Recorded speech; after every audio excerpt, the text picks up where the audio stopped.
Bismillahirrahmanirrahim. Assalamualaikum warahmatullahi wabarakatuh.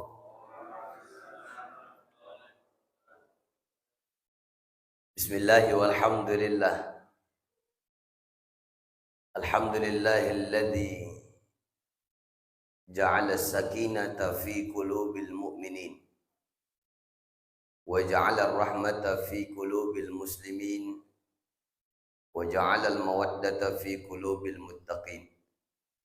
Subhanaka la ilma lana illa ma 'allamtana innaka antal alimul hakim. La haula wa la quwwata illa billahil aliyyil azim. Amma ba'd. Kita puji Allah Subhanahu wa ta'ala. Malam ini Allah dudukkan, Allah hadirkan kita dalam kajian di Masjid Baitul Ulum. Mudah-mudahan pertemuan ini, majelis ini mendapat ridha dari Allah Subhanahu wa ta'ala. Salawat dan salam kepada paduka alam yang mulia baginda Rasulullah Muhammad. Besar harapan kita kelak di akhirat Allah jumpakan sama pemilik salawat. Amin ya rabbal alamin. Para alim, para guru, para ustaz, para imam yang kami hormati, yang kami muliakan, DKM Masjid Baitul Ulum beserta segenap jajaran kepengurusan, ayah bundaku, bapak ibu, jamaah yang masih setia menunggu sampai malam segini. Apa kabar bapak ibu, sehat? Alhamdulillah. Pertama, mohon maaf kami haturkan atas keterlambatan dan ketidaksesuaian jadwal yang harusnya dilaksanakan kajian habis maghrib, ternyata sampai kemari habis isya. Al-insanu mudabbir wallahu muqaddir. Manusia cuma bisa berencana, tapi takdir Allah yang punya kuasa. Tapi alhamdulillah bapak ibu masih menunggu, termasuk tengok ibu-ibu dari maghrib nggak balik-balik ya bu. Udah makan bu? Udah? Aku belum. Bapak ibu yang dimuliakan Allah Subhanahu wa ta'ala, saya tertarik dengan pembukaan yang dibawakan oleh tadi ayah anda kita, pengurus BKM, sebagai pembawa acara mungkin. Karena banyak hari ini kita selalu menuntut hak kita sama Allah, Pak. Namun jarang kita tunaikan hak Allah sama kita. Kita selalu nuntut sama Allah hak yang Allah tentukan sama kita, yang wajar, layak, dan harus dikasih Allah. Tapi tak selamanya pula dan tak banyak pula kita menunaikan hak Allah yang Allah hantar sama kita. Salah satu yang diminta oleh Allah, salah satu hak Allah sama kita yang sampai hari ini kita luput dengan itu adalah syukur. Aku tadi bingung mau nyampaikan apa. Masih capek, masih belum rehat, kan apa yang mau aku bahas malam ini? Oh, dipancing masalah syukur. Udah masa syukur aja deh. Kita kadang ibu mensyukuri yang ada gampang, mensyukuri yang enggak ada yang sulit. Muncul pertanyaan, kalau emang nggak ada ngapain disyukuri? Nggak bisa gitu. Ada yang nggak ada. Orang yang mensyukuri yang ada masih mudah. Tapi orang syukur dengan yang tidak ada dikasih Allah, ini yang sulit, Pak. Makanya satu ayat Al-Quran, sepenggal Quran itu menjelaskan la in syakartum la azidannakum wa la in kafartum inna azabi lasyadid. Siapa yang syukur, kata Allah, maka asbab rasa syukur yang engkau tanamkan kepadaku akan kutambah nikmat lain. La in syakartum la azidannakum. Kalimat la azidan ada hurufnya di situ. Kalimat la azidannakum adalah salah satu janji dari Allah. Kalau sudah Allah berjanji, innaka la tukhliful, Allah tak pernah ingkar dengan janji. Kita yang mudah berjanji tapi melupakan. Insyaallah habis maghrib Pak kajian Isya. Kan janji awalnya. Bu, ya. Besok datang ya. Kemana? Cucuku kekah. Jam berapa? Jam 10 sampai asar. Datang aku datang. Ditunggu-tunggu nggak nampak batang hidungnya, Pak. Bu, minggu depan ke rumah ya. Ngapain Kak Ida? Yang undang Kak Ida. Datang Kak Ida. Nggak datang. Ya, saya kan datang Kak Ida, Pak. Ngapain Kak Ida? Wirid di rumah, wirid. Pengajian di rumah, giliran aku pula. Datang aku, masa dekat rumah nggak datang? Saya nggak datang-datang, Pak. Mudah kita mengungkapkan janji, tapi mudah pula mengkhianati. Makanya dalam Quran dijelaskan, Pak. Kalaulah seandainya kita punya janji sama seseorang, maka ucapkan kalimat insya Allah. Namun ulama menafsirkan itu ayat. Pertama, kalaulah kita sudah memastikan bahwa pada waktu undangan itu kita bisa menghadirinya, maka bawalah kalimat insya Allah. Namun kalau seandainya kita sudah sadar dan paham betul, kita tak bisa memenuhi undangan itu, maka jangan bawa kalimat insya Allah. Kita diundang nih acara pesta nikahan pengurus PKM Masjid Baitul Ulum. Kita ada waktu dari pagi sampai malam, kita nggak kemana-mana. Ketika undangan itu datang, maka ucapkanlah insya Allah. Karena walaupun kita sanggup, tidak ada yang bisa mengangkatkan gerak kaki kita kecuali Allah. Tapi kalau seandainya di hari yang sama, di jam yang sama, di waktu yang sama, dari pagi sampai malam kita di metro, ada acara pernikahan yang sama oleh keluarga kita, otomatis semua undangan dari pengurus BKM tak bisa kita penuhi. Maka jelaskan baik-baik, aku tak bisa datang, ada acara di sana. Kenapa? Karena kalaulah seandainya terus-terusan kita mengucapkan kalimat insya Allah, insya Allah, insya Allah, dan tidak juga menepati janji, orang sepele duaan kita sama kita, tapi dengan kalimat insya Allah. Orang akan remeh dengan kalimat insya Allah. Datang ya Pak, kemana? Insya Allah mana? Katanya pula lagi. Maksudnya ada rupanya insya Allah lain. Iyalah insya Allah Quran sama insya Allah Bapak beda. Insya Allah Quran pasti datang. Bapak datang nggak pernah nampak mukanya. Orang sepele dengan Qurannya, Pak. Makanya telitinya, waspadanya ulama menafsirkan itu ayat. Ya kita balik sama la in sakartum. Ketika Allah Subhanahu wa taala sudah antarkan kepada kita nikmat, la azidannakum, Allah akan janji memberikan tambahan nikmat. Apapun syukur yang kita antarkan sama Allah, la azidannakum. Allah berjanji akan menambahnya, Pak. La azidannakum. Apa tambahan nikmat itu? Sebelum kita masuk kepada tambahan nikmat entah sampai atau tidak nanti, tanya dulu diri kita, sudahkah kita sanggup mensyukuri nikmat Allah Subhanahu wa taala sesuai dengan maunya Allah? Mensyukuri nikmat Allah itu kata ulama tasawuf minimal dengan 3 perkara.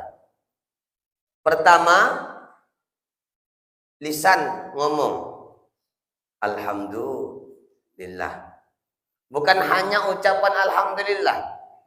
Setiap ucapan puji-pujian, sanjung-sanjungan, memuji, memuliakan, mengagungkan sang pemberi nikmat, itu salah satu bentuk wujud syukur. Contoh, ada orang dermawan kali di kampung ini, baik kali. Asal ada momen di masjid, dia ikut andil.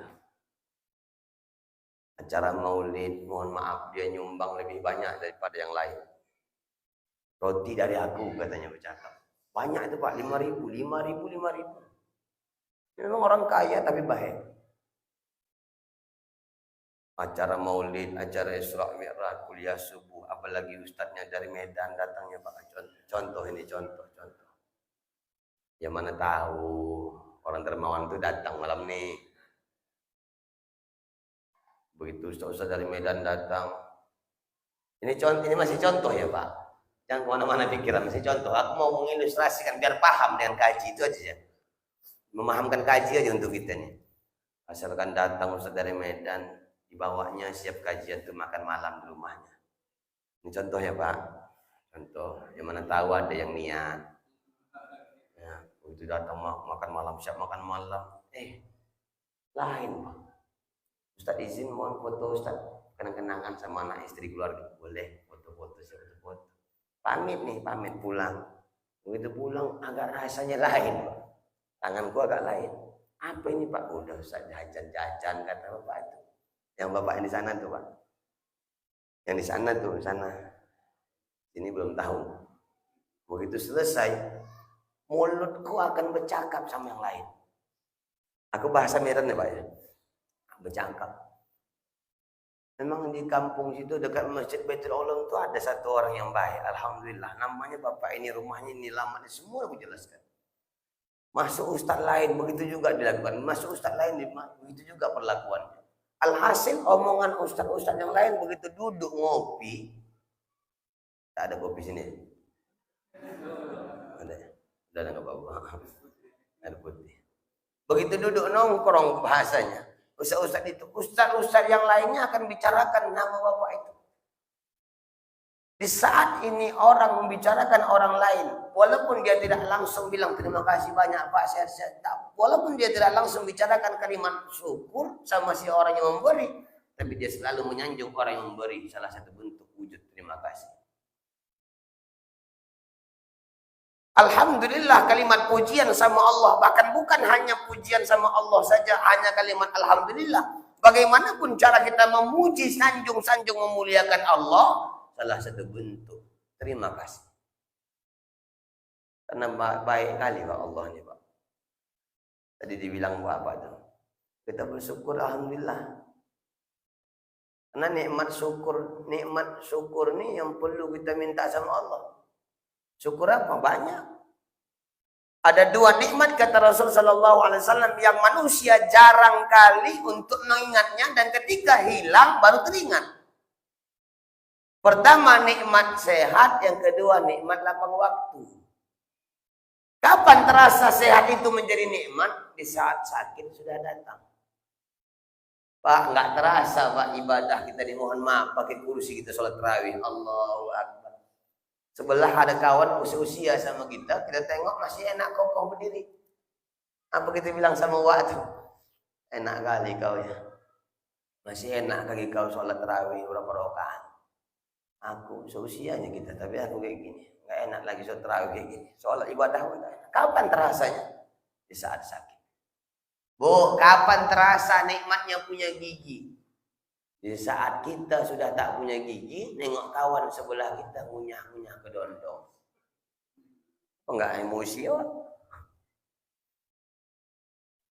Yang kedua nikmat lapang waktu. Di saat sakit sudah datang kau segala macam kesempatan tak ada lagi, baru terasa andaikan aku ada waktu. Andaikan aku di rumah, andaikan aku sehat, andaikan kalimat andai-andai itu adalah penyesalan seseorang yang tidak lagi dikasih Allah waktu.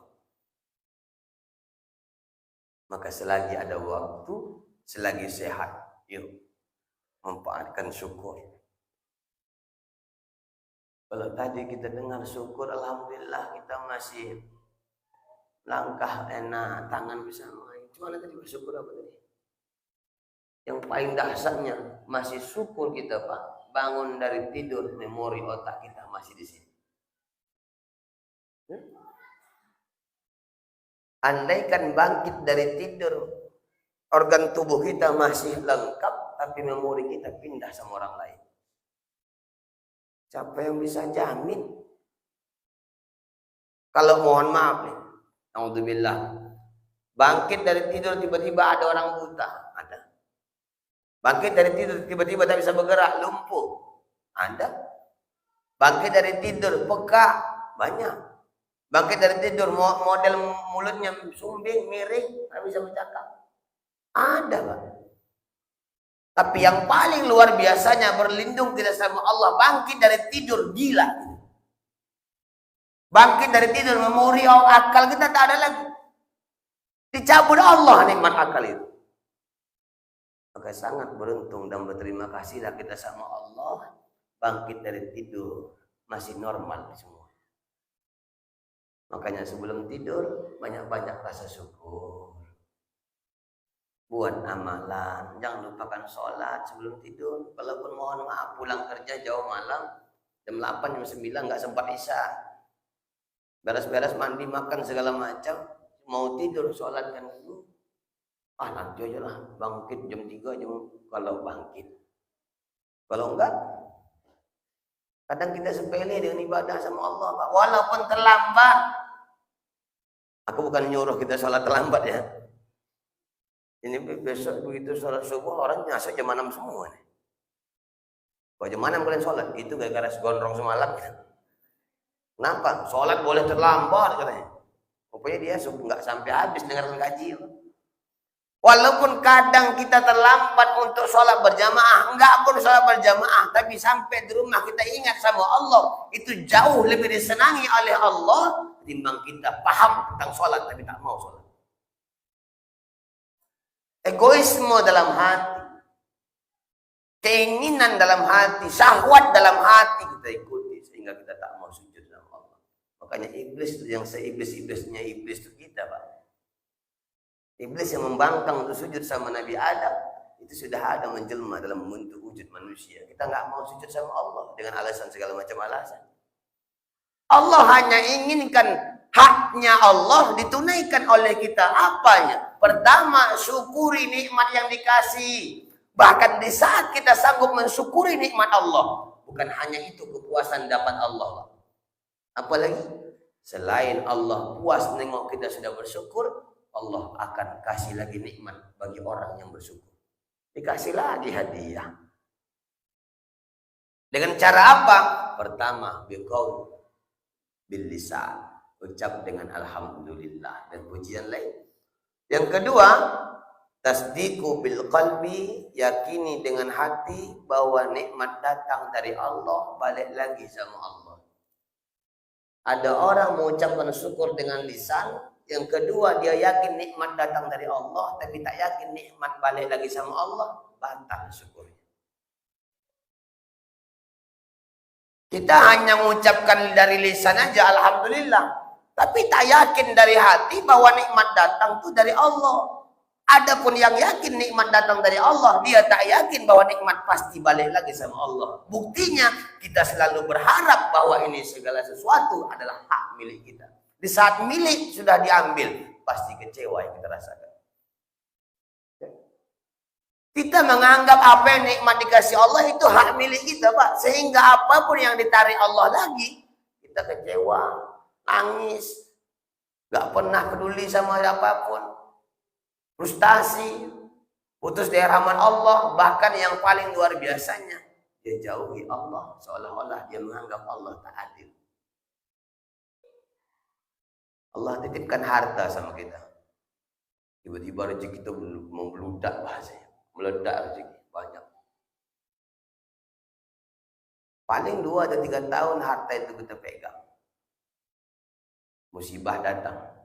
Kena tipu, kena rampok lah, kena bangkrut lah usaha. Hancur luar biasa. Kita marah sama Allah. Kenapa harus aku? Kita marah sama Allah, harta yang dikasih Allah tak seberapa lama ditarik Allah lagi. Anak yang kita sayangi, kita pengen berharap supaya anak yang cucu ini sehat, tiba-tiba meninggal juga. Seolah-olah Allah tak adil, kita marah sama Allah. Kita berharap bertahan di tempat pekerjaan, tiba-tiba di PHK. Seolah-olah Allah tak adil, padahal aku rajin sholat, Ustaz. Kenapa aku aja dapat musibah sebulan tuh nggak pernah sholat, malah enak hidupnya. Kita hanya menyadari bahwa nikmat yang datang dari Allah, ketika nikmat itu balik lagi, hilang lagi, diambil lagi, seolah-olah kita menganggap Allah zalim. Gini, Pak. Rata-rata kan yang datang kemarin naik motor nih kan. Jalan kaki. Dekat rumah masa naik motor. Ibu tadi dari rumah ke masjid Baitul Ulum, jalan kaki. Nggak bawa apa-apa. Begitu pulang dari masjid, tengah jalan nemu duit 500.000. Ya nggak usah diaminkan dulu, Bu. Ini kan contoh. Amin, kata ibu langsung. Kau ulangi. Ibu kau cerita duit, serius saya mak tengok. Datang dari rumah ke masjid, gak bawa apa-apa. Ya. Pulang dari masjid, Pak, nemu duit 500.000. Masukin kantong. Saking kan hati-hatinya uang ini dalam kantong, orang nyapa pun gak nyaut lagi. Pak Haji. Terus jalan tangan kanan nutupi tangan kantong supaya jangan jatuh, Pak. 500.000. Ya. Sampai rumah, Pak, periksa kantong, ternyata bolong. Gantung, kosong di kantong. Bu, bertanya ibu, jangan ada dusta di antara kita, jujur. Kesal nggak? Kesal, Pak. Apa yang kita kesal kan coba? Hah, kamu merepet orang itu kan? Padahal masih contoh, udah ribut orang itu. Belum lagi betul-betul kejadian. Kesal, Bu. Kalau normalnya kesal kan? Allah ingin mengajarkan kajian tasawuf, ingin mengajarkan sama kita. Bu, coba perhatikan, ulangi kisah. Kita datang dari rumah nggak bawa apa-apa. Begitu pulang dari masjid tengah jalan, Allah titipkan yang apa-apa berupa duit. Sampai ke dalam rumah, yang apa-apa dititipkan Allah tadi tak ada lagi. Berarti harusnya nggak ada apa-apa dong. Ya. Datang dari rumah ke masjid nggak bawa apa-apa. Tengah jalan mau pulang dititipkan Allah yang apa-apa berupa duit. Sampai rumah ternyata yang duit tadi berupa apa-apa tak ada lagi. Harusnya hati yang ikhlas, hati yang ridho, tak terjadi apa-apa. Kira-kira paham nggak nih Pak cerita apa nih? Kamu belak sampai ke rumah nanti laki bertanya sama ibu, kaji apa sesi gondrong tadi? Nggak apa-apa. Maksudnya ya udah, kalau nggak ada apa-apa ya apa-apa, kalau apa-apa ya nggak apa-apa, ya udah nggak apa-apa. Kok gitu ya apapun kok gitu kali nggak apa-apa. Ya, merepet berantem cuma gara-gara apa-apa. Allah hadirkan kita ke dunia nggak punya apa-apa, Pak. Sehelai benang pun kita tak ada bawa. Sampai di dunia Allah hantarkan baju seragam, Allah kasih pangkat, Allah hiasi dengan jabatan, Allah hibur kita dengan anak, istri, suami, keluarga. Semua dikasih Allah fasilitas dunia, tiba diambil Allah satu persatu. Kok terjadi apa-apa pada diri? Harusnya diambil Allah harta, diambil harta, pangkat, jabatan, anak, istri, suami, yang apa-apa tadi. Harusnya orang yang ikhlas, orang yang ridho, tidak terjadi apa-apa. Karena hakikatnya kita memang tak bawa apa-apa. Inilah orang syukur sejatinya. Kalau masih dalam hati kita kesal dengan apa yang dihadirkan Allah, tiba-tiba diambil Allah lagi, kita kecewa, seolah-olah kita tidak menerima apa yang dibuat Allah sama kita.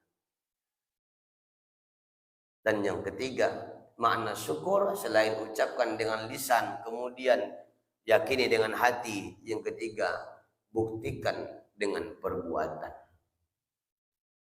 Ada orang syukur dengan lisan. Dia yakin nikmat datang dari Allah, balik lagi sama Allah. Tapi dia tak sholat. Dia tak wujudkan konsep syukur dengan ibadah. Maka syukurnya pun batal. La azidannakum yang dijanjikan Allah gak jadi datang.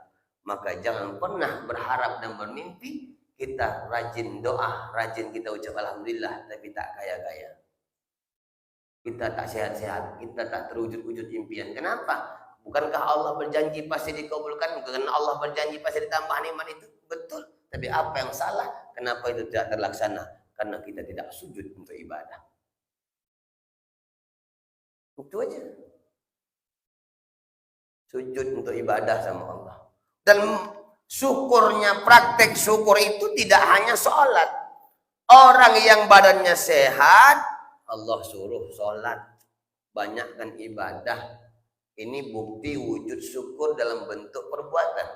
Yang punya harta, Allah perintahkan untuk syukur dalam bentuk harta. Infak, sedekah, zakat, hibah. Silakan keluarga. Sholat juga, dia kaya tapi pelit. Bentuk syukurnya belum lengkap, Pak. Dia punya pangkat, dia punya jabatan, wujud syukur pangkat jabatannya, jadikan pangkat jabatannya bermanfaat untuk rakyat. Andai ada yang perlu ditandatangani, lihat hak atau batil. Andai perlu ada kebijakan yang dikeluarkan, lihat hak atau batil. Ini bentuk wujud syukur. Mudah diucapkan, Pak, tapi sulit prakteknya. Makanya janji Allah la azidannakum, ditambah nikmat banyak. Said Hawa dalam kitab Tazkiyatun Nufus menjelaskan, di saat kita sanggup bersyukur dengan 3 konsep ini, maka janji Allah la azidannakum akan menambah nikmat, akan ditunaikan. Apa janji Allah itu? Menambah nikmat. Menambah nikmat apa lagi tambah Allah? Saat kita sanggup mensyukuri nikmat dengan 3 cara, Allah akan menambah 5 nikmat sebagai tambahan. Satu diantaranya nikmat kabulnya doa. Siapa yang tak mau doanya makbul? Dulu ada seorang tukang sapu di Masjidil Haram, Pak. Ya, kerjaannya memang tukang sapu, tapi nyapu Masjidil Haram. Kayak ada kawan ditanya, apa kerjaan? Tukang parkir. Sepele dia. Rupanya tukang parkir pesawat. Ini tukang sapu ada dapat hadiah tahunan dari kerajaan Saudi, Pak. Kalau yang sudah berangkat haji umrah pasti sudah nengoklah bagaimana seragam-seragam saudara-saudara kita yang tukang sapu. Seragam hijau-hijau gelap gitu. Diberikanlah satu setiap tahun dari ratusan tukang sapu, ada satu orang yang akan mendapatkan hadiah dari kerajaan yang sudah dilihat dan dinilai. Apa kata kerajaan bilang sama tukang sapu itu? Karena namamu keluar menjadi pemenang, kau minta apa yang kau minta akan dikabulkan oleh kerajaan. Bahasanya, Pak, kalaulah seandainya dia minta rumah, dapat. Dia minta mobil, dapat. Minta uang puluhan sampai ratusan juta, dikasih. Karena sudah janji kerajaan, setiap tahun akan ada hadiah diberikan sama tukang sapu yang sudah rajin, disiplin, ibadahnya mantap, luar biasa. Tahu apa yang dimintanya? Dia nggak minta harta, dia nggak minta rumah, dia nggak minta apa-apa, dia hanya minta satu hal. Izinkan aku sholat sunat 2 rakaat di Hijr Ismail. Kenapa? Karena Hijr Ismail doanya mustajab. Sampai begitu. Pentingnya mustajab doa. Dan siapa kita yang tak mau doa mustajab? Salah satu cara untuk doa itu mustajab dengan cara bersyukur sama Allah. Tidak akan diijabah oleh Allah doa seorang hamba yang sholat tapi tak mau bersyukur nikmat. Ngapain dikasih sama orang yang tidak menerima kasih? Tapi orang yang sudah berterima kasih pasti dikasih lagi. Logika kan? Ya, Pak. Ada imam masjid. Datang orang ibu belanja sama bapak. Bang, belanja yuk, ayo. Tiba ada duit lebih nih. Beli sarung, kain sarung. Mereknya Waimur. Ya, Waimur kan. Waimur beli sarung 2 biji. Kata si laki, kok banyak kali 2 biji? 1 aja lah. Ada imam masjid itu, Bang. Kasih sama dia, titip sama dia. Oke. Selesai belanja, maghrib datang di masjid. Dititipkanlah oleh si bapak sarung sama si imam masjid. Ini dari ibu di rumah. Senang dia nengok kau pakai sarung jadi imam. Kasih, Pak. Alhamdulillah panjang umur sehat selalu. Sekali kita kasih sarung, tapi doa dia banyak nih. Ya, kita nggak tahu doa dari lisan siapa yang mustajab. Entahnya mana tahu di saat dia berdoa pintu hijab dibuka Allah, kabul doanya. Begitu dipakai kajian subuh, imam sholat pakai sarung yang ibu kasih. Begitu mau ceramah subuh, ibu tengok, intip. Bilang sama kawan sebelah, Kak Ati namanya. Kak, tengokin Pak Imam. Nah, cantik kali sarungnya ya. Kok tahu Pak cantik? Maksud apa? Aku yang belikan. Saking kan senang dan bahagia pakaian kita yang kita beli, kita dipakai oleh orang lain. Nggak terasa lagi mulut ibu cakap. Saya ingin syukur nikmat. Kita nggak bisa juga bilang itu ria pamer atau apa. Dijumpainya lah ibu. Bu, makasih ya bu. Sarungnya udah sampai ini cantik pas sekali sama aku. Alhamdulillah. Alhamdulillah. Mudah-mudahan urusan, murah rezeki, panjang umur, sehat-sehat keluarga. Senang kita didoakan Pak. Qadarullah yang ngasih sarung berangkat umroh sekeluarga. Teringat dia sama imam masjid, dibelikannya lagi yang lain. Belikannya jubah, belikannya sorban. Senang, kenapa? Karena di antara orang banyak cuman dia yang mendoakan kita. Bagaimana dengan Allah? Di saat banyak umat manusia yang tidak syukur nikmat, kita datang sama Allah, menadahkan tangan, syukur sama Allah, yakin dengan seyakin-yakinnya nikmat datang dari Allah, balik lagi sama Allah. Selalu kita puji-puji Allah dengan ucapan-ucapan sanjungan. Kita sujud sama Allah. Ada harta kita sedekah untuk menunjukkan kita punya harta, kita syukuri harta yang banyak. Ada pangkat jabatan kita berikan kebijakan yang baik, Allah senang. La azidannakum. Allah tambah lagi nikmat yang lain. Makanya orang yang dermawan tak pernah miskin hidup. Orang yang rajin sujud tak pernah pening kepalanya. Nikmat dikasih Allah. Orang yang adil dalam pimpinannya tak pernah pening urusan, memikirkan urusan yang lain. Dia jalani hidupnya. Karena nggak ada hak kita untuk ngurusin hak Allah, Pak. Kenapa kita harus risau memikirkan urusan dunia, sedangkan urusan dunia kita adalah urusan Allah? Ngapain kita sibuk? Ini kalam Sahibul Hikam, Syekh Imam Ibnu Athaillah As-Sakandari, pengarang kitab Al-Hikam. Ngapain kita sibuk mikirkan dunia? Padahal dunianya Allah yang ngatur. Masalah apa rezeki? Enggak ada urusan penting kali mikir rezeki. Ada dikasih Allah, ada enggak. Ya macam inilah malam ini kan Pak. Capek-capek aku dari Batam, dari Batam ke Jakarta 2 3 hari Jakarta, nyebrang Merak sampai ke Bakauni. Tadi nyampe menjelang maghrib, sampai kemarin istirahat belum makan belum apapun. Enggak ada masalah. Ya ada hidangan kopi ku terima, enggak ada ya ginilah. Aku ini bentuk syukur tadi Pak. Ibaratnya bentuk syukur. Ya pulang-pulang nanti ada yang dikasih ku bawa balik. Kalau nggak ada, yang parah kali lah pulang. Ya jauh-jauh aku datang dari Medan, aku nggak ada apa-apa, sama aja lah bayang di Medan. Ini contoh Pak, contoh. Jangan dimasukkan ke hati Bu, contoh. Jadi kalau ibu pun mau ngajak ke rumah makan malam boleh. Contoh ini Pak, contoh. Aku suka yang mengasih contoh Pak. Ibu, jangan ketawa aja Bu, masukkan juga, pikirkan juga baik-baik. Ya, jangan masukkan ke hati ya Pak. Jangan malah masukkan ke hati, tapi kalau bisa pikirkan hati-hati dah. Itu aja. Nah, terakhir deh. Masih lama-lama ya. Kan dari maghrib belum balik kan? Terakhir bahwa mensyukuri nikmat ini gampang diucap, sulit diperbuat.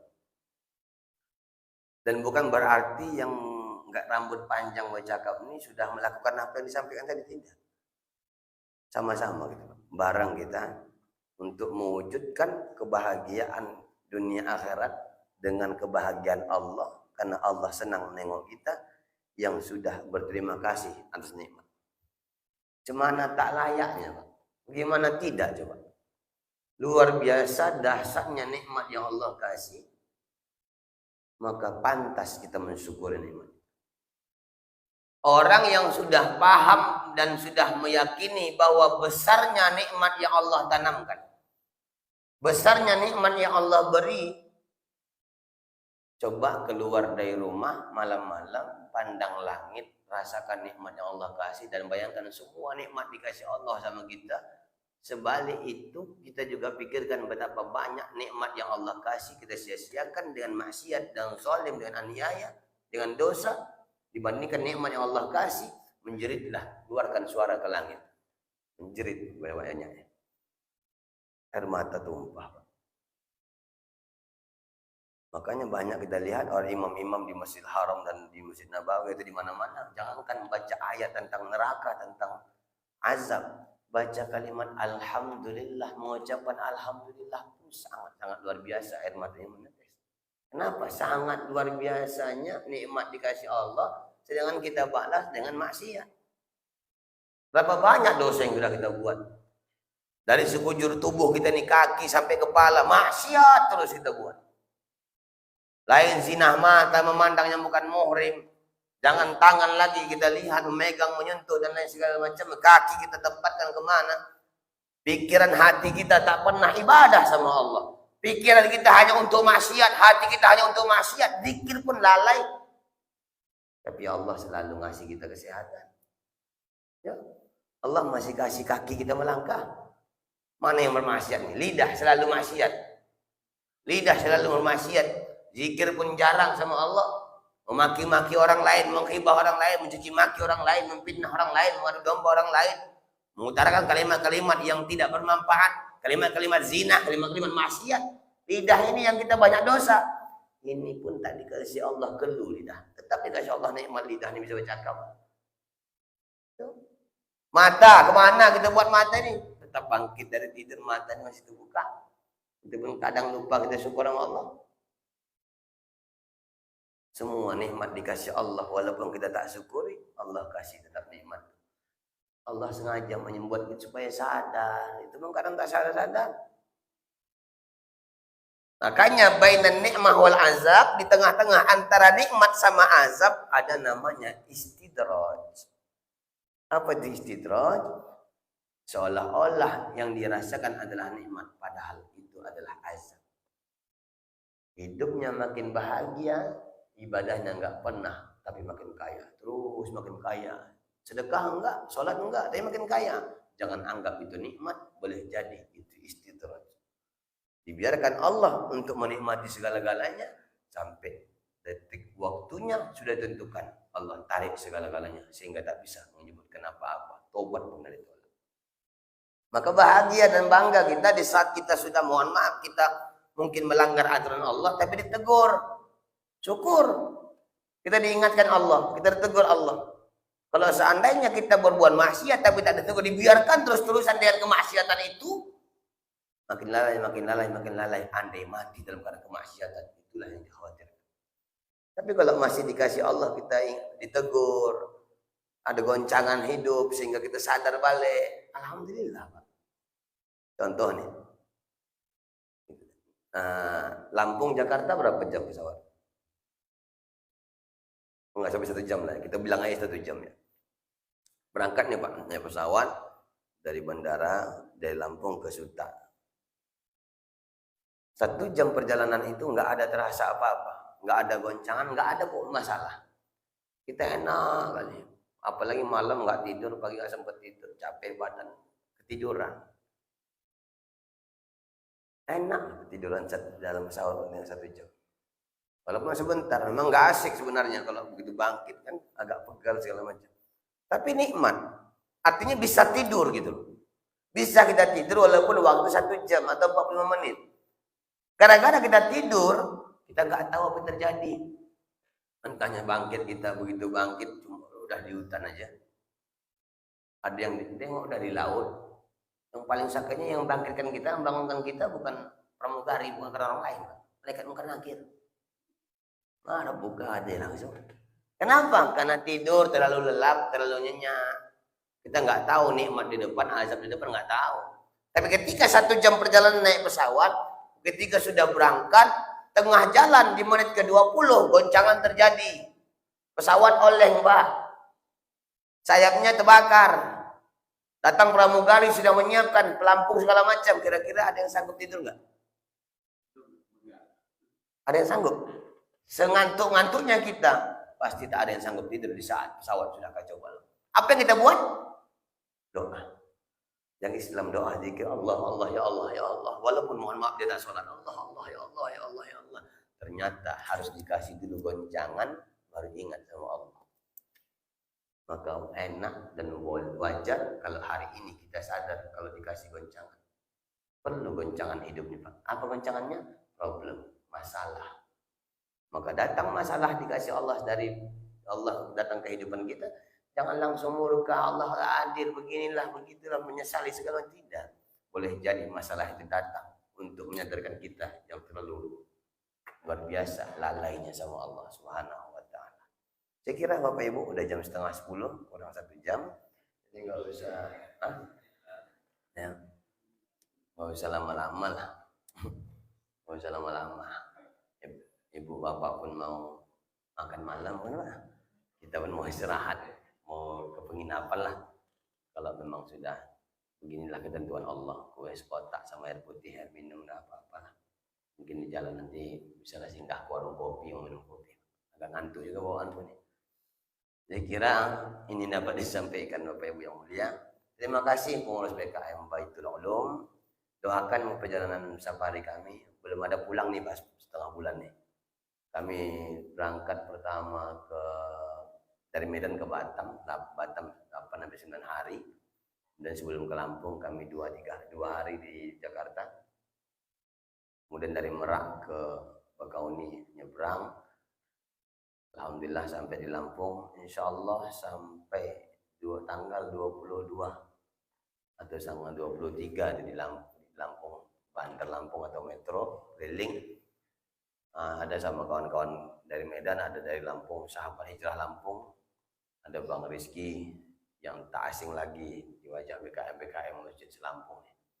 Kiranya ada sesuatu hal yang berkaitan dengan safari kami, tinggal hubungi aja beliau. Mana tahu ada yang mau bilang, Bang Rizky, kapan Ustaz tuh pulang ke Medan?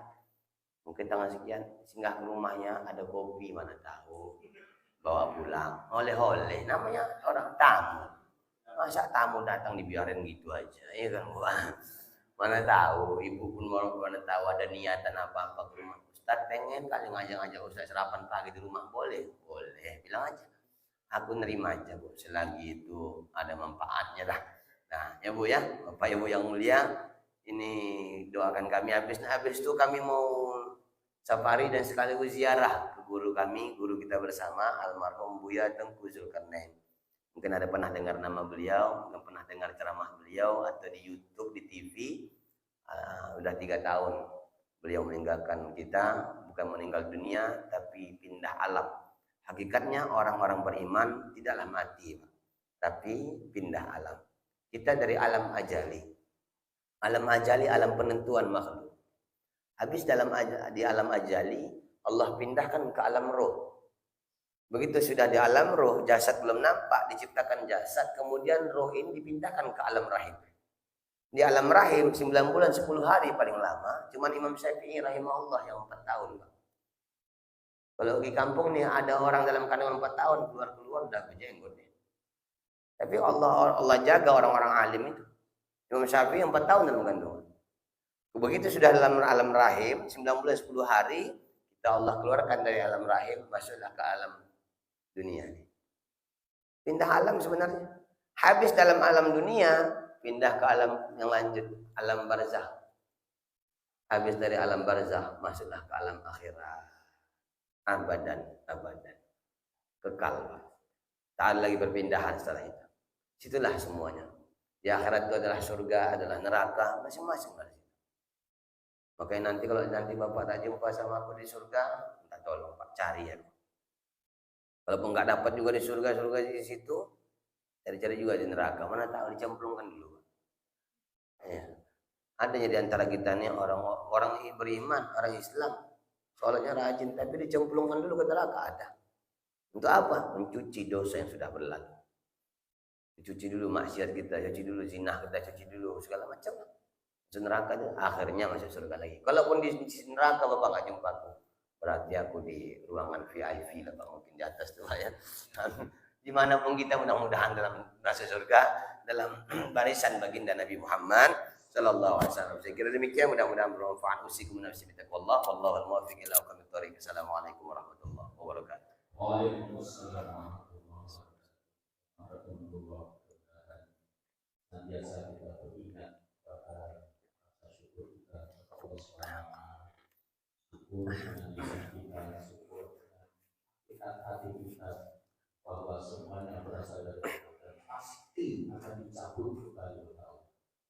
Jadi keyakinan pasti akan dicabut kembali ini yang harus kita tanamkan agar kita tidak hilang, kita tidak ada penyesalan ketika kita hilang, ketika nikmat itu hilang, kita bisa bersabar, dan ketika nikmat itu dipertahankan, kita harus bisa bersyukur.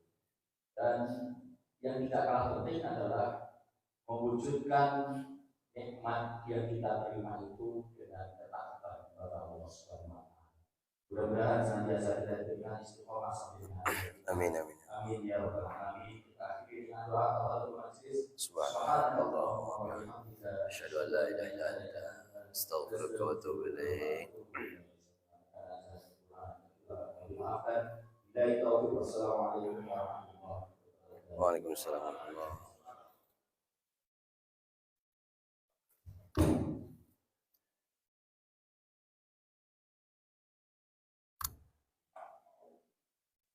Cabut deh.